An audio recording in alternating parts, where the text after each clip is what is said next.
Watch this journalist fail trying to ask a gotcha question. Which White House official made the decision to bar the AP reporter from the Oval Office and the diplomatic reception room last night? Well, first of all, let me just set the record straight. It is a privilege to cover this White House. It's a privilege to be the White House press secretary. And nobody has the right to go into the Oval Office and ask the President of the United States questions. That's an invitation that is given.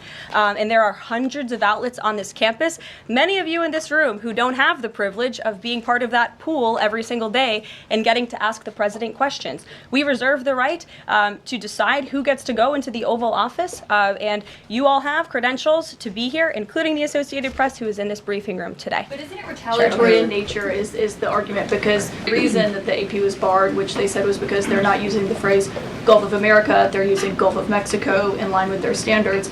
And so the question here is this setting a precedent that this White House will retaliate against reporters who don't use the language that you guys believe reporters should use? And how does that align with the First Amendment commitment that you were just talking about? I was very upfront in my briefing on day one that if we feel that there are lies being pushed by outlets in this room, we are going to hold those lies accountable. And it is a fact that the body of water off the coast of Louisiana is called the Gulf of America. And I'm not sure why news outlets don't want to call it that, but that is what it is. The Secretary of Interior has made that the official designation in the geographical identification name server, and Apple has recognized that, Google has recognized that, pretty much every other outlet in this room has recognized that body of water as the Gulf of America, and it's very important to this administration that we get that right, not just for people here at home, but also for the rest of the world.